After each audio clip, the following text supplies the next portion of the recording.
ಪ್ರೀತಿಯ 10ನೇ ತರಗತಿಯ ವಿದ್ಯಾರ್ಥಿಗಳೇ, ಈಗ ನಾನು 2026ನೇ ಸಾಲಿನ ವಿಜ್ಞಾನ ವಿಷಯದ ವಿಶ್ಲೇಷಣೆಯ ಅಡಿಯಲ್ಲಿ ಇಂಗಾಲ ಮತ್ತು ಅದರ ಸಂಯುಕ್ತಗಳು ಅಧ್ಯಾಯಕ್ಕೆ ಸೇರಿದ ಅತ್ಯಂತ ಸುಲಭವಾದ ಪ್ರಶ್ನೆಗಳ ಉತ್ತರಗಳನ್ನು ವಿಶ್ಲೇಷಣೆ ಮಾಡೋಣ ಅಂತ ಈ ಒಂದು ಭಾಗದಲ್ಲಿ ಕೆಲವು ಪ್ರಶ್ನೆಗಳನ್ನು ಆಯ್ದುಕೊಂಡಿದ್ದೀನಿ. ಈ ಪ್ರಶ್ನೆಗಳಲ್ಲಿ ಮೊದಲನೇದಾಗಿ ಅತ್ಯಂತ ಸರಳ ಹೈಡ್ರೋಕಾರ್ಬನ್ ಯಾವುದು, ಅದರ ಸೂತ್ರ ಬರೆಯಿರಿ ಅಂತ ಕೇಳಿದರೆ ಮಾಡೆಲ್ ಪೇಪರ್ 1ನಲ್ಲಿ ಅತ್ಯಂತ ಸರಳ ಹೈಡ್ರೋಕಾರ್ಬನ್ನಲ್ಲಿ ಒಂದೇ ಒಂದು ಕಾರ್ಬನ್ ಇರುತ್ತೆ. ಆದ್ದರಿಂದ ಮೀಥೇನ್ ಅನ್ನೋದು ಇದಕ್ಕೆ ಸರಿಯಾದ ಉತ್ತರ. CH4 ಅನ್ನೋದು ಅದರ ಸೂತ್ರ, ಅಣುಸೂತ್ರ.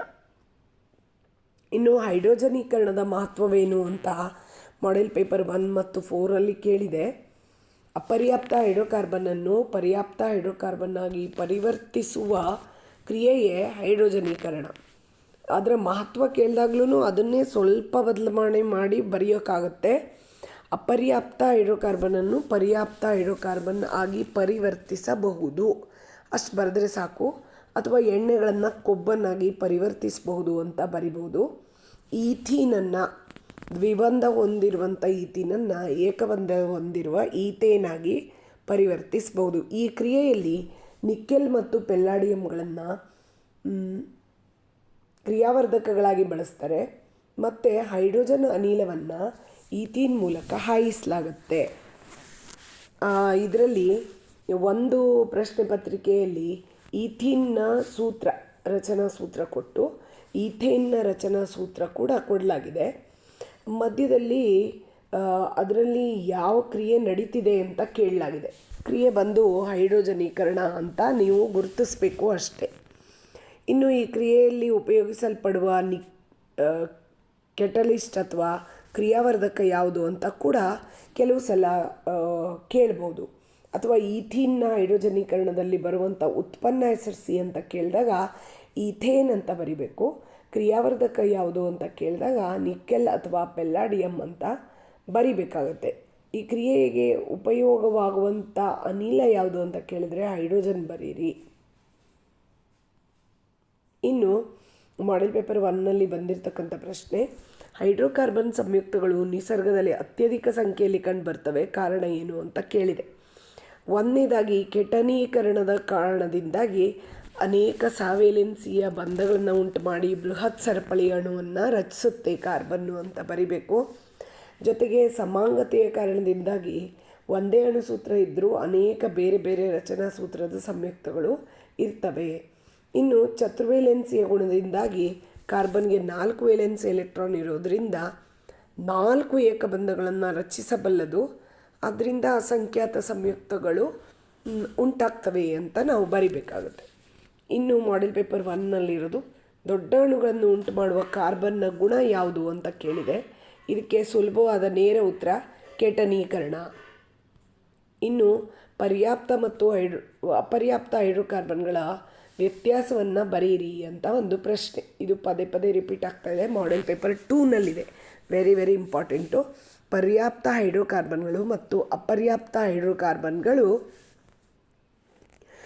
ತಮ್ಮ ಕಾರ್ಬನ್ ಪರಮಾಣುಗಳ ಏಕಬಂಧ ಅಥವಾ ದ್ವಿಬಂಧದಲ್ಲಿ ವ್ಯತ್ಯಾಸವನ್ನು ಹೊಂದಿರ್ತವೆ. ಏಕಬಂಧ ಮಾತ್ರ ಇದ್ದರೆ ಅದು ಪರ್ಯಾಪ್ತ, ದ್ವಿಬಂಧ ಅಥವಾ ತ್ರಿಬಂಧ ಇದ್ದರೆ ಅದು ಅಪರ್ಯಾಪ್ತ ಅಂತ ಕರೆಸಿಕೊಳ್ಳುತ್ತೆ. ಇನ್ನು ಪರ್ಯಾಪ್ತ ಹೈಡ್ರೋಕಾರ್ಬನ್ನು ಕಡಿಮೆ ಕ್ರಿಯಾಶೀಲ ಆಗಿರುತ್ತೆ, ಅಂದರೆ ರಾಸಾಯನಿಕವಾಗಿ ವರ್ತನೆ ಮಾಡಲ್ಲ. ಅಪರ್ಯಾಪ್ತ ಹೈಡ್ರೋಕಾರ್ಬನ್ಗಳು ಹೆಚ್ಚು ಕ್ರಿಯಾಶೀಲವಾಗಿರ್ತವೆ, ಬಹಳಷ್ಟು ವಿಧದ ಕ್ರಿಯೆಗಳನ್ನು ಹೊಂದುತ್ತವೆ. ಇನ್ನು ದಹಿಸಿದಾಗ ಪರ್ಯಾಪ್ತ ಹೈಡ್ರೋಕಾರ್ಬನ್ನು ನೀಲಿ ಜ್ವಾಲೆ ಕೊಡುತ್ತೆ. ಅಪರ್ಯಾಪ್ತ ಹೈಡ್ರೋಕಾರ್ಬನ್ನು ನೀಲಿ ಜ್ವಾಲೆ ಕೊಡಲ್ಲ, ಕಡಿಮೆ ಉಷ್ಣತೆ ಕೊಡುತ್ತೆ, ಹಳದಿ ಬಣ್ಣದ ಜ್ವಾಲೆ ಕೊಡುತ್ತೆ. ಪರ್ಯಾಪ್ತ ಹೈಡ್ರೋಕಾರ್ಬನ್ ಫಾರ್ ಎಕ್ಸಾಂಪಲ್ ಮೀಥೇನನ್ನು ನೈಸರ್ಗಿಕ ಅನಿಲದ ಮುಖ್ಯ ಘಟಕವಾಗಿ ನೋಡ್ತೀವಿ, ಅಲ್ಲದೆ ಜೈವಿಕ ಅನಿಲದ ಮುಖ್ಯ ಘಟಕವಾಗಿ ನೋಡ್ತೀವಿ. ಅವುಗಳನ್ನ ಉರಿಸಿದಾಗ ಹೊಗೆ ಕಡಿಮೆ ಬರುತ್ತೆ, ಹೊಗೆ ರಹಿತ ಇಂಧನ ಅಂತ ಕರೀತಾರೆ ಅದಕ್ಕಾಗಿ. ಅದರಿಂದ ಕಡಿಮೆ ಹೊಗೆ ಕೊಡುವಂಥದ್ದು ಪರ್ಯಾಪ್ತ ಹೈಡ್ರೋಕಾರ್ಬನ್, ಫಾರ್ ಎಕ್ಸಾಂಪಲ್ ಮೀಥೇನ್. ಇನ್ನು ಅಪರ್ಯಾಪ್ತ ಹೈಡ್ರೋಕಾರ್ಬನ್ಗಳು ಸ್ವಲ್ಪ ಜಾಸ್ತಿ ಹೊಗೆಯನ್ನು ಉಂಟು ಮಾಡ್ತವೆ. ಅದರಿಂದ ಅವು ಆ, ಪರಿಸರ ಮಾಲಿನ್ಯ ಕೂಡ ಉಂಟು ಮಾಡ್ತವೆ. ನೆಕ್ಸ್ಟು ಒಂದು ಸಮೀಕರಣ ಕೊಡಲಾಗಿದೆ. ಇದರಲ್ಲಿ CH3CH2OH ಅನ್ನೋದು ಇಥೆನಾಲು. ಆ ಇಥೆನಾಲು ಇಥೆನೋಯಿಕ್ ಆ್ಯಸಿಡ್ ಅಥವಾ ಅಸಿಟಿಕ್ ಆಮ್ಲವಾಗಿ ಬದಲಾಗಿದೆ, CH3COOH. ಹೀಗೆ ಬದಲು ಮಾಡೋದಕ್ಕೆ ಯಾವ ವಸ್ತುವಿನ ಅವಶ್ಯಕತೆ ಇದೆ ಅಂತ ಈ ಬಾಣದ ಮೇಲೆ ಗುರುತಿಸಲಾಗಿದೆ. ಎಕ್ಸ್ ಅಂತ ಕೊಟ್ಟಿದ್ದಾರೆ. ಈ ಎಕ್ಸನ್ನು ಗುರುತಿಸಬೇಕು. ಎಕ್ಸ್ ಯಾವುದನ್ನು ಪ್ರತಿನಿಧಿಸಬೇಕು ಅಂತ ಕೇಳಲಾಗಿದೆ. ಎಕ್ಸ್ ಅಂದರೆ KMnO4 ಪೊಟ್ಯಾಷಿಯಂ ಪರ್ಮಾಂಗನೇಟ್. ಈ ಪೊಟ್ಯಾಷಿಯಂ ಪರ್ಮಾಂಗನೇಟನ್ನು ಉಪಯೋಗಿಸಿದಾಗ ನೀರಿನ ಅಣು ಪ್ರತ್ಯೇಕಗೊಳ್ಳುತ್ತೆ ಮತ್ತು ಇಥೆನಾಲು ಅಸಿಟಿಕ್ ಆಮ್ಲವಾಗಿ ಬದಲಾವಣೆ ಆಗುತ್ತೆ. ಇನ್ನು ಈಥೇನ್ನಲ್ಲಿರುವ ಒಂದು ಹೈಡ್ರೋಜನ್ ಪರಮಾಣುವನ್ನು CHO ಗುಂಪಿನಿಂದ ಸ್ಥಾನಪಲ್ಲಟಗೊಳಿಸಿದ್ರೆ, ಅಂದರೆ H ತೆಗೆದು CHO ಹಾಕಿದ್ರೆ ಈಥೇನ್ ಯಾವುದಾಗಿ ಬದಲಾಗುತ್ತೆ ಅಂತ ಕೇಳಿದೆ. ಈಥೇನ್ನಲ್ಲಿ ಆಲ್ರೆಡಿ C2H6 ಅದರ ಸೂತ್ರ ಆಗಿರೋದ್ರಿಂದ 2 ಕಾರ್ಬನ್ಗಳಿದ್ದಾವೆ. CHOನೂ ಸೇರಿದಾಗ ಅದು 3 ಕಾರ್ಬನ್ ಕಂಪೌಂಡ್ ಆಗುತ್ತೆ. ಇದರಿಂದಾಗಿ ಅದರ ಹೆಸರು ಪ್ರೊಪೆನ್ಯಾಲ್ ಅಂತ ಬರಿಬೇಕು. ಪ್ರೊಪೆನ್ಯಾಲ್ ಅಂತ ಆಗುತ್ತೆ. C2H5CHO Hನ್ನು ಒಂದು ತೆಗೆದ್ರೆ ಇನ್ನು CHO ಹಾಕಿದಾಗ ಅದು ಪ್ರೊಪೆನ್ಯಾಲ್ ಅಂತ ಬದಲಾಗುತ್ತೆ. ಇನ್ನು ಮಾಡೆಲ್ ಪೇಪರ್ 4ನಲ್ಲಿರುವಂಥದ್ದು ಅನುರೂಪ ಶ್ರೇಣಿಯಲ್ಲಿ ಕಾರ್ಬನ್ ಸಂಯುಕ್ತಗಳ ಮೊದಲ ಸದಸ್ಯನ ಸೂತ್ರ CH2O ಅಥವಾ HCHO ಆಗಿದೆ. ಅಂದರೆ ಇದು ಪ್ರಪ್ರಥಮವಾದ ಆಲ್ಡಿಹೈಡ್ ಆಗಿದೆ. ಈ ಗುಂಪಿನ 3ನೇ ಸದಸ್ಯ ಯಾವುದು, ಅದರ ಅಣುಸೂತ್ರವನ್ನು ಬರೀರಿ ಅಂತ ಕೇಳಿದೆ. ನಾವು ಮೊದಲನೇ ಸದಸ್ಯ ಯಾವುದಾದ್ರೂ ಸೂತ್ರ ಕೊಟ್ಟಿರಲಿ, ಅದಕ್ಕೆ CH2ವನ್ನು ಸೇರಿಸಿದ್ರೆ 2ನೇ ಸದಸ್ಯ ಸಿಗುತ್ತೆ. ಅದೇ ಥರ ಆ CH2 ಸೇರಿಸಿದ ಮೇಲೆ ಬಂದಂಥ ಪ್ರಾಡಕ್ಟ್ಗೆ ಇನ್ನೂ CH2 ಸೇರಿಸಿದ್ರೆ 3ನೇ ಸದಸ್ಯ ಸಿಗುತ್ತೆ. ಅದನ್ನು ನಾನು ಇಲ್ಲಿ ವಿವರಣೆಯಲ್ಲಿ ಕೊಟ್ಟಿದ್ದೀನಿ. CH2O ಅನ್ನೋದು ಮೊದಲನೇ ಸದಸ್ಯ, 2ನೇ ಸದಸ್ಯ CH2O + CH2, 3ನೇ ಸದಸ್ಯ CH2O + CH2 + CH2. ಅಂದರೆ ಟೋಟಲ್ ಬರೆದಾಗ 3ನೇ ಸದಸ್ಯನಲ್ಲಿ 3 ಕಾರ್ಬನ್ ಇದೆ, C3 ಇದೆ, 6 ಹೈಡ್ರೋಜನ್ ಇದೆ, H6 ಇದೆ. ಓವನ್ನು ಹಾಗೆ ಹೇಗಿದೆಯೋ ಹಾಗೆ ಬರೆದಿಟ್ಟರೆ ಆಗೋಯ್ತು. ಇದರ ಹೆಸರು ಪ್ರೊಪೆನ್ಯಾಲ್ ಅಂತ ಬರುತ್ತೆ. 4ಕ್ಕೆ ಒತ್ತು ಕೊಡಬೇಕಿಲ್ಲಿ. ಪ್ರೊಪೆನ್ಯಾಲ್ ಅಂತ ಅದರ ಹೆಸರು ಇರುತ್ತೆ. ಈ ಗುಂಪು ಆಲ್ಡಿಹೈಡ್ ಗುಂಪಾಗಿರುತ್ತೆ. ಅದನ್ನು ಕ್ರಿಯಾ ಗುಂಪನ್ನು ಬರೆದಾಗ, ಪ್ರತ್ಯೇಕಿಸಿ ಬರೆದಾಗ C2H5CHO ಅನ್ನೋದು ಅದರ ಅಣುಸೂತ್ರ ಆಗಿರುತ್ತೆ. ಪ್ರೊಪೆನ್ಯಾಲ್ ಇದು. ನೆಕ್ಸ್ಟು ಕಾರಣಗಳನ್ನು ಕೊಡಿ. ಮೊದಲನೇದಾಗಿ ತುಂಬ ಕಡೆ ರಿಪೀಟ್ ಆಗಿರುವಂಥ ಪ್ರಶ್ನೆ ಇದು. ಮಾಡೆಲ್ ಪೇಪರ್ 2 ಮತ್ತು 4ನಲ್ಲಿದೆ ಮತ್ತು ಪ್ರಿಪ್ರೇಟರಿಯಲ್ಲೂ ಕೇಳಲ್ಪಟ್ಟಿದೆ. ಕಾರ್ಬನ್ ಪರಮಾಣುಗಳು C+ ಕ್ಯಾಟಯಾನ್ ಅಥವಾ ಆ್ಯನಯನನ್ನು ಉಂಟು ಮಾಡೋದಿಲ್ಲ. C- ಆ್ಯನಯನನ್ನು ಉಂಟು ಮಾಡೋದಿಲ್ಲ. ಅದಕ್ಕೆ ಕಾರಣ ಏನು ಅಂತ ಕೇಳಿದೆ. ಕಾರ್ಬನ್ 4 ಎಲೆಕ್ಟ್ರಾನ್ ಕಳೆದುಕೊಳ್ಳಬೇಕಾದರೆ ಅಥವಾ ಇದನ್ನು 4 ಎಲೆಕ್ಟ್ರಾನನ್ನು ಆಚೆ ತೆಗಿಬೇಕು, ಹೊರ ತೆಗಿಬೇಕು ಅಂದರೆ ಅತಿ ಹೆಚ್ಚು ಶಕ್ತಿ ಬೇಕಾಗತ್ತೆ. ಆದ್ದರಿಂದ ಕಾರ್ಬನ್ ಪರಮಾಣುಗೆ ಅಷ್ಟು ಶಕ್ತಿ ಸಿಗೋದಿಲ್ಲ. ಅದಕ್ಕಾಗಿ ಅದು ಕ್ಯಾಟಯನನ್ನು ಉಂಟು ಮಾಡೋದಿಲ್ಲ. C4+ ion ಉಂಟಾಗೋದಿಲ್ಲ. ಇನ್ನು ಕಾರ್ಬನ್ಗೆ 4 ಎಲೆಕ್ಟ್ರಾನನ್ನು ಪಡೆದುಕೊಂಡು C4- ಮಾಡಿದ್ರೆ ಅದರ ಬೀಜ ಕೇಂದ್ರದಲ್ಲಿರುವ 6 ಪ್ರೋಟಾನ್ಗೆ ಹೆಚ್ಚುವರಿ ಎಲೆಕ್ಟ್ರಾನ್ಗಳನ್ನು ಹಿಡಿದಿಟ್ಕೊಳ್ಳೋದಕ್ಕೆ ಕಷ್ಟ ಆಗುತ್ತೆ. ಯಾಕಂದರೆ ಆಲ್ರೆಡಿ 6 ಪ್ರೋಟಾನ್ ಇದೆ. ಇನ್ನು ಅದರಲ್ಲಿ ಕೊನೆ ಕವಚದಲ್ಲಿ ಇನ್ನೂ 4 ಪಡೆಯುತ್ತೆ ಅಂದರೆ 10 ಎಲೆಕ್ಟ್ರಾನ್ ಆಗಿಬಿಡುತ್ತೆ. ಅದರಿಂದ C4- ಆಗೋದು ಕೂಡ ತುಂಬ ಕಷ್ಟ.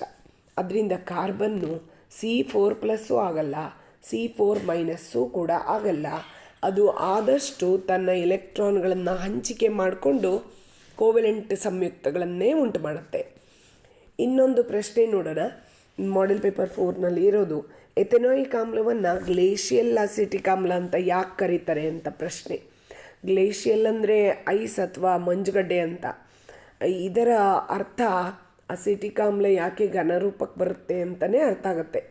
ಯಾಕಂದರೆ ಎಥೆನೋಯಿಕ್ ಆಮ್ಲ ಅಥವಾ ಅಸಿಟಿಕ್ ಆಮ್ಲ ದ್ರವಣ ಬಿಂದು ಬಹಳ ಕಡಿಮೆ ಇರೋದ್ರಿಂದ ಚಳಿಗಾಲದಲ್ಲಿ ಕೊಠಡಿ ಉಷ್ಣತೆಯಲ್ಲಿಯೇ ಅದು ಘನರೂಪಕ್ಕೆ ಬಂದುಬಿಡುತ್ತೆ, ಗಟ್ಟಿಯಾಗಿಬಿಡುತ್ತೆ. ಅದರಿಂದ ಅದನ್ನು ಗ್ಲೇಷಿಯಲ್ ಅಸಿಟಿಕ್ ಆಮ್ಲ ಅಂತ ಕರೀತಾರೆ. ಅಂದರೆ ಅಸಿಟಿಕ್ ಆಮ್ಲದ ಮಂಜುಗಡ್ಡೆ ಅಂತ ಇದನ್ನು ಕರೀತಾರೆ. ಇನ್ನು M1 M2 M4 ಮೂರು ಕಡೆಯೂ ಬಂದಿರುವಂಥ ಒಂದು ಕಾಮನ್ ಮತ್ತು ತುಂಬ ಇಂಪಾರ್ಟೆಂಟ್ ಪ್ರಶ್ನೆ, 3 ಅಂಕಕ್ಕೆ ಸಾಮಾನ್ಯವಾಗಿ ಕೇಳಲ್ಪಡುವಂಥ ಪ್ರಶ್ನೆ. ಸಾಬೂನು ಕೊಳೆಯನ್ನು ಸ್ವಚ್ಛಗೊಳಿಸುವ ಪ್ರಕ್ರಿಯೆಯನ್ನು ವಿವರಿಸಿ ಅನ್ನೋದು ಈ ಪ್ರಶ್ನೆ ಆಗಿದೆ. ಈಗ ನೋಡೋಣ, ಈ ಪ್ರಶ್ನೆಗೆ ಉತ್ತರವನ್ನು 3 ಹಂತಗಳಲ್ಲಿ ಬರಿಬೇಕು. ಮೊದಲನೇದಾಗಿ, ಸಾಬೂನಿನ ಅಣುಗಳು ನೀರಿನೊಂದಿಗೆ ವರ್ತಿಸಿದಾಗ ಮಿಸೆಲ್ ಅನ್ನುವಂಥ ರಚನೆ ಉಂಟಾಗುತ್ತೆ. ಇದು ಮೊದಲನೇ ಹಂತ. ಎರಡನೇ ಹಂತ, ಈ ಮಿಸೆಲ್ಗಳಲ್ಲಿ 2 ತುದಿಗಳಿರ್ತವೆ. ಈ ಅಣುಗಳ ಸಾಬೂನಿನ ಅಣುಗಳ ಹೈಡ್ರೋಕಾರ್ಬನ್ ತುದಿ ಜಲ ವಿಕರ್ಷಕ ತುದಿ ಆಗಿರುತ್ತೆ. ಅಂದರೆ ನೀರಿನ ವಿರುದ್ಧ ದಿಕ್ಕಿಗೆ ಅದು ಇರುತ್ತೆ ಮತ್ತು ಜಿಡ್ಡಿನ ಕಡೆಗೆ ಇರುತ್ತೆ. ಇನ್ನು ಅಯಾನಿಕ ತುದಿ ಹೊರಮುಖವಾಗಿರುತ್ತೆ, ಅಂದರೆ ನೀರಿನ ಅಣುಗಳಿಗೆ ಅಂಟ್ಕೊಂಡು ಇರುತ್ತೆ. 3ನೇ ಪಾಯಿಂಟನ್ನು ಬರಿಬೇಕು. ನೀರಿನೊಂದಿಗೆ ತೊಳೆದಾಗ ಈ ಮಿಸೆಲ್ಗಳು ಜಿಡ್ಡನ್ನು ಕಿತ್ತು ಹೊರಗೆ ಎಳ್ಕೊಂಡು ಬರೋದಕ್ಕೆ ಸಹಾಯ ಆಗುತ್ತೆ. ಇಲ್ಲಿ ಕಾಣ್ತಿರ್ತಕ್ಕಂಥ ಒಂದು ಚಿತ್ರವನ್ನು ಗಮನಿಸಿ. ಇಲ್ಲಿ ಹಸಿರು ಬಣ್ಣದ ಗೋಲಿಯನ್ನು ಹೊಂದಿದ್ದು ಒಂದು ಬಾಲವನ್ನು ಹೊಂದಿರತಕ್ಕಂಥ ಅಣುವೇ ಸಾಬೂನಿನ ಅಣು. ಇದರಲ್ಲಿ ಬಾಲವು ಕೊಳೆಗೆ ಅಂಟ್ಕೊಳ್ಳುತ್ತೆ, ಹಸಿರು ಬಣ್ಣದ ತಲೆ ಭಾಗವು ನೀರಿಗೆ ಅಂಟ್ಕೊಳ್ಳುತ್ತೆ. ಇಲ್ಲಿ ಮೇಲ್ಗಡೆಗೆ ನೋಡ್ತಾ ಇದ್ದೀರಾ ನೀವು. ಸಾಬೂನು ಅನ್ನೋದು 2 ಧ್ರುವಗಳನ್ನು ಹೊಂದಿರುತ್ತೆ. ಬಾಲದಂಥ ರಚನೆಯು ಎಣ್ಣೆಗೆ ಆಕರ್ಷಣೆ ಆಗುತ್ತೆ ಮತ್ತು ತಲೆಯಂಥ ರಚನೆಯು COONA ಇರೋದ್ರಿಂದ ಅದು ನೀರಿನ ಅಣುಗೆ ಆಕರ್ಷಿತವಾಗುತ್ತೆ. ಜಲಾಕರ್ಷಕ ತುದಿ ಅಂತ ಹೇಳ್ತೀವಿ. ಇನ್ನು ಈ ಒಂದು 2 ಧ್ರುವಗಳನ್ನು ಹೊಂದಿರುವಂಥ ಗುಣದಿಂದಾಗಿ ಸಾಬೂನಿನ ಕಣಗಳು ಒಂದು ತುದಿಯನ್ನು ಜಿಡ್ಡಿಗೆ ಅಂಟಿಸ್ಕೊಳ್ತವೆ, ಇನ್ನೊಂದು ತುದಿಯನ್ನು ನೀರಿನ ಅಣುಗಳಿಗೆ ಅಂಟಿಸ್ಕೊಳ್ತವೆ. ಯಾವಾಗ ನಾವು ಜೋರಾಗಿ ನೀರನ್ನು ಹಾಕಿ ತೊಳಿತೀವೋ ಆವಾಗ ಜಿಡ್ಡನ್ನು ಎಳೆದುಕೊಂಡು ಸಾಬೂನು ಆಚೆ ಬರುತ್ತೆ. ಇದರಿಂದಾಗಿ ಸಾಬೂನು ಸ್ವಚ್ಛಗೊಳಿಸುತ್ತೆ, ಕೊಳೆಯನ್ನು ತೆಗೆಯುತ್ತೆ ಅನ್ನೋದನ್ನು ನಾವಿಲ್ಲಿ ಬರಿಬೇಕಾಗತ್ತೆ. ಮತ್ತೊಮ್ಮೆ ನಾವು ಇದನ್ನು ಗಮನಿಸೋಣ. 1ನೇ ಪಾಯಿಂಟು, ಸಾಬೂನಿನ ಅಣುಗಳು ನೀರಿನೊಂದಿಗೆ ವರ್ತಿಸಿದಾಗ ಅಥವಾ ಕೊಳೆಯೊಂದಿಗೆ ವರ್ತಿಸಿದಾಗ ಮಿಸೆಲ್ ಎನ್ನುವ ರಚನೆ ಉಂಟಾಗುತ್ತೆ. ಈ ಅಣುಗಳಲ್ಲಿ ಹೈಡ್ರೋಕಾರ್ಬನ್ ತುದಿ ಇದೆ, ಇದು ಜಲವಿಕರ್ಷಕ ತುದಿ, ಇದು ಜಿಡ್ಡನ್ನು ಆಕರ್ಷಿಸುತ್ತೆ. ಇನ್ನೊಂದು ಅಯಾನಿಕ ತುದಿ ಇದೆ, ಇದು ನೀರನ್ನು ಆಕರ್ಷಿಸುತ್ತೆ. ಇನ್ನು 3ನೇ ಪಾಯಿಂಟನ್ನು ಬರೆಯುವಾಗ, ನೀರಿನಿಂದ ತೊಳೆದಾಗ ಈ ಮಿಸೆಲ್ಗಳು ಜಿಡ್ಡನ್ನು ಬಟ್ಟೆಯಿಂದಲೋ ಅಥವಾ ನಮ್ಮ ದೇಹದಿಂದಲೋ ಕಿತ್ತು ತೆಗೆಯೋದಕ್ಕೆ ಸಹಾಯ ಆಗುತ್ತೆ.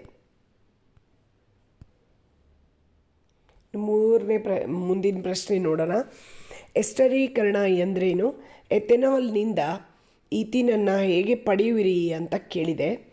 ಎಸ್ಟರೀಕರಣ ಅನ್ನೋದು ಅಸಿಟಿಕ್ ಆಮ್ಲ ಮತ್ತು ಆಲ್ಕೋಹಾಲ್ ನಡುವಿನ ಕ್ರಿಯೆಯಿಂದ ಎಸ್ಟರ್ ಉಂಟಾಗುವ ಕ್ರಿಯೆ ಆಗಿರುತ್ತೆ. ಅಸಿಟಿಕ್ ಆಮ್ಲ ಅಥವಾ ಆಮ್ಲ ಅಂತ ಕರಿಬೋದು. ಆಮ್ಲ ಮತ್ತು ಆಲ್ಕೋಹಾಲ್ಗಳ ನಡುವಿನ ಕ್ರಿಯೆಯೇ ಎಸ್ಟರ್ ಉಂಟು ಮಾಡುವ ಕ್ರಿಯೆ. ಇದನ್ನೇ ಎಸ್ಟರೀಕರಣ ಅಂತ ಕರೀತಾರೆ.